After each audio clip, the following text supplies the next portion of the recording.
வணக்கம் நண்பர்களே, என்னோட சேனலுக்கு உங்களை வரவேற்கிறேன்.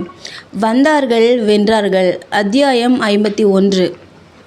சீக்கியர்களையும் ராஜபுத்திரர்களையும் ஆலம்கீர் பகைத்து கொண்டது பற்றி முன்பே குறிப்பிட்டோம் அல்லவா? இந்த இரண்டு மோதல்களுமே இந்திய வரலாற்றில் முக்கிய திருப்பங்களாக அமைந்தன. சீக்கிய மதம் பாபர் காலத்தில் வாழ்ந்த குருநானக் ஸ்தாபித்த மென்மையான மதம். இதன் இரண்டாவது குருவான அங்கத் என்பவர் ஹுமாயூன் காலத்தில் வாழ்ந்தவர். ஜஹாங்கீர் காலத்தில் இருந்துதான் சிக்கல் ஆரம்பித்தது. குஸ்ருவுக்கு உதவி செய்ததற்காக 5வது குரு அர்ஜுன் சிங் என்பவருக்கு ஜஹாங்கீர் மரண தண்டனை வழங்கியது நினைவிருக்கும். அவருக்கு பிறகு மத தலைவராக பதவியேற்றார் ஹர்கோவிந்த். 12 ஆண்டு காலம் குவாலியர் சிறையில் வைக்கப்பட்டிருந்தார். முந்தைய குரு அர்ஜுன் கட்ட வேண்டிய அபராத தொகையை செலுத்த மறுத்ததால் இந்த தண்டனை. குரு ஹர்கோவிந்த் விடுதலை ஆன பிறகு ஷாஜஹான் காலத்தில் சீக்கிய படைக்கும் மொகலாய படைக்கும் நேரடியாகவே ஒரு யுத்தம் பஞ்சாபில் அமிர்தசரஸ் அருகே நடந்ததுண்டு. அப்போதே ஏகமாக வீரம் காட்டிய சீக்கியர்கள் ஷாஜஹான் படையை துரத்தி அடித்தார்கள். பிறகு மொகலாயர்களின் தொடர்ந்த தாக்குதல்களை தாங்க முடியாமல் காஷ்மீரில் அடைக்கலம் புகுந்த குரு ஹர்கோவிந்த் அங்கே 1645ஆம் ஆண்டில் காலமானார். 7வது குருவான ஹர்ராய் என்பவரிடம் தாரா ஷுகோ அதீத மதிப்பு வைத்திருந்தார். பலமுறை தாரா அந்த மகானை சந்தித்து ஆசி பெற்றதுண்டு.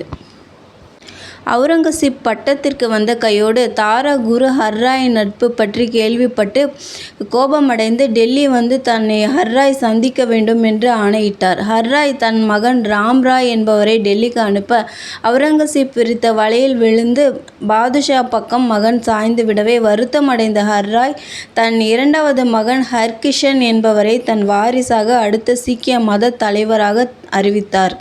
ஹர்கிஷன் இளம் வயதிலே இருந்துவிடவே ஹர்கோவிந்த் குவாலியர் சிறையில் இருந்தவர் மகனான தேக் பகதூர் சீக்கிய மத தலைவரானார். புகழ்பெற்ற இந்த குருவின் கீழ் ஏராளமான இளைஞர்கள் சீக்கிய மதத்தை தழுவினார்கள். மொகலாய ஆட்சிக்கு எதிராக மக்களை தூண்டிவிட்ட குற்றத்திற்காக குரு தேக் பகதூர் கைது செய்யப்பட்டு டெல்லி தர்பாருக்கு கொண்டு வரப்பட்டார். ஆத்திரத்தின் உச்சியில் இருந்த ஆலம்கீர் கடைசியாக ஒரு வாய்ப்பு தருகிறேன், மதம் மாறுங்கள், இல்லையெனில் மரணத்தை தழுவுங்கள் என்று அவர் எச்சரிக்க, நான் தேர்ந்தெடுப்பது மரணத்தை என்று குரு தேக் பகதூரிடமிருந்து பதில் வந்தது. 5 நாட்கள் சித்திரவதைக்கு பிறகு அவரை மண்ணில் புதைத்து யானையின் காலால் இடற செய்தார் அவுரங்கசீப். இந்த கொடுமையான நிகழ்ச்சி சீக்கிய மக்களின் ஒட்டுமொத்த கோபத்தையும் எதிர்ப்பையும் அவுரங்கசீப்புக்கு பெற்று தந்துவிட்டது.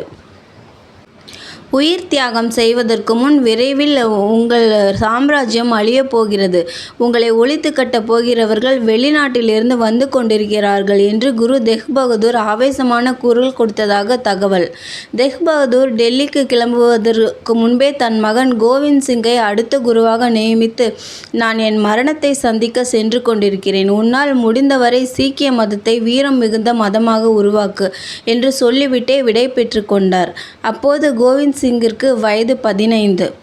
முதல் பாதுஷாவான பாபர் காலத்தில் குருநானக் என்று தொடங்கி கடைசி சக்கரவர்த்தியான அவுரங்கசீப் ஆட்சியில் குரு கோவிந்த் சிங் வரை 10 குருக்கள் சீக்கிய மத தலைவர்களாக அமைந்து ஒரு உன்னதமான புதிய மதத்தை ஸ்தாபித்தது வெற்றிகரமாக வளர்த்துவிட்டு போனது சற்று ஆச்சரியமான விஷயம்தான்.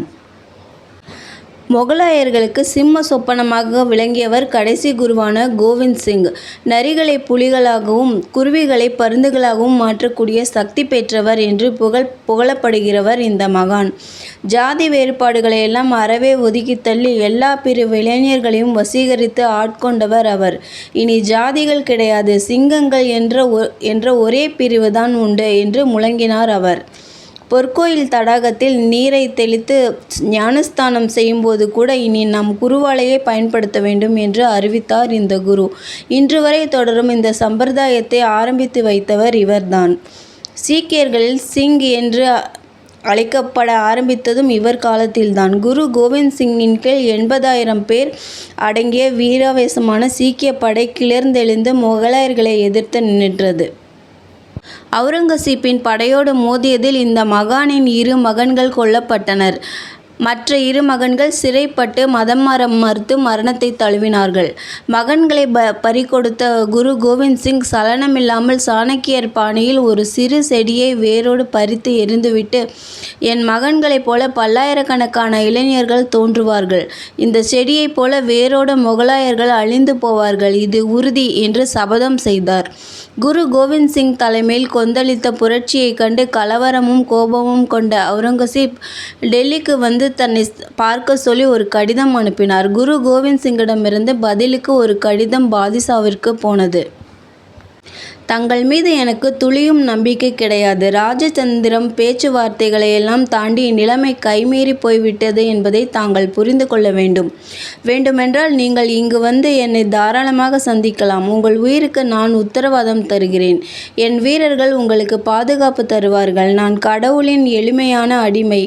அவன் எனக்கிட்ட பணியை நிறைவேற்றுவது ஒன்றே எனக்கு லட்சியம். எல்லோரையும் மிஞ்சிய சக்கரவர்த்தி என்று தங்களை பற்றி தவறாக நினைத்து கொண்டிருக்கிறீர்கள். எல்லா உலகங்களையும் ஆளும் இறைவன் ஒருவனே உண்மையான சக்கரவர்த்தி. மற்றவர்களை துன்புறுத்த வேண்டும் என்று கடவுள் தங்களுக்கு கட்டளையிட்டாரா என்ன? அதிகாரம் இருக்கிறது என்பதற்காக அப்பாவிகளை சிறைப்பிடித்து தலையை வெட்டி சாய்ப்பது எந்த வகையில் வீரம்? உங்களை எதிர்க்க பிறந்தவன் நான். தங்களோடு ஒருபோதும் ஒரே பாதையில் பயணிப்பேன் என்று கனவு கூட காணாதீர்கள். வாழ்க்கை என்று விதிக்கப்பட்ட இந்த யாத்திரை கொஞ்ச காலத்துக்குத்தான் நிகழும். இன்றோ நாளையோ எல்லோரும் ஒரு சமயம் விடை பெற்றே ஆக வேண்டும். இதெல்லாம் புரியாமல் தாங்கள் நடந்து கொள்வதை பார்த்தால் ஐயோ பாவம் என்றுதான் எனக்கு தோன்றுகிறது. ஒரு முறை அல்ல 100 முறை. இனியாவது தங்களுக்கு பலம் இருக்கிறது என்பதற்காக மற்றவர்களை துன்புறுத்தாதீர்கள். உங்கள் ராஜ்யத்திற்கு நீங்களே குழி தோண்டி கொள்ளாதீர்கள்.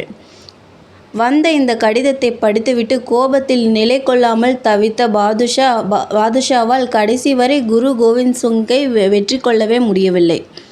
பிற்பாடு பாதுஷாவின் மகன்கள் அரியணை கைப்பற்றி மோதிக்கொண்ட போது அவுரங்கசீப் மகன் பகதூர் ஷாவுடன் நட்பாக இருந்த குரு கோவிந்த் சிங் அவருக்கு சில 1000 பேர் கொண்ட சீக்கிய குதிரைப்படையை அனுப்பி உதவினார். முடிசூட்டி கொண்ட பகதூர் ஷா அந்த நன்றியை மறக்கவில்லை. குரு கோவிந்த் சிங்கை மிகுந்த வணக்கத்துடன் நடத்தி மரியாதையுடன் உறவு கொண்டிருந்தார் புதிய பாதுஷா. அவுரங்கசீப் இறந்த பிறகு சில ஆண்டுகள் வாழ்ந்த குரு கோவிந்த் சிங் 1708ஆம் ஆண்டு தக்ஷிண பிரதேசத்தில் ஹைதராபாத்துக்கு 105 மைல் தொலைவில் கோதாவரி நதி ஓரமாக பயணம் வந்தபோது ஏதோ பழைய வன்மம் காரணமாக ஒரு ஆப்கானிய வீரன் அந்த மகானை கொலை செய்தான். சீக்கியர்களின் கடைசி குரு இவரே. அன்றிலிருந்து சீக்கிய குருக்களின் அருள் உரைகள் அடங்கிய புனித கிரந்த் சாஹிப் சீக்கியர்களுக்கு குருவாக இன்றளவும் வழிகாட்டி கொண்டிருக்கிறது. 4வது சீக்கிய குருவான ராம்தாஸ் காலத்தில் அழகான சூழ்நிலையில் அமிர்தசரஸ் ஊரில் அமைந்துள்ள ஒரு ஏரியையும் அதையொட்டிய நிலத்தையும் சீக்கியர்களுக்கு அன்பளிப்பாக தந்தார் ஒரு மன்னர். அங்கே கட்டப்பட்ட கோயில்தான் புனித தலமாக விளங்கும் பொற்கோயில். அதற்கான நிலத்தையும் ஏரியும் அன்பளிப்பாக தந்து உதவிய மன்னரின் பெயரை குறிப்பிட மறந்துவிட்டோமே. வேறு யார்? நம் அக்பர் பாதுஷா தான் அவர். நன்றி. அடுத்த காணொளியில் சந்திப்போம்.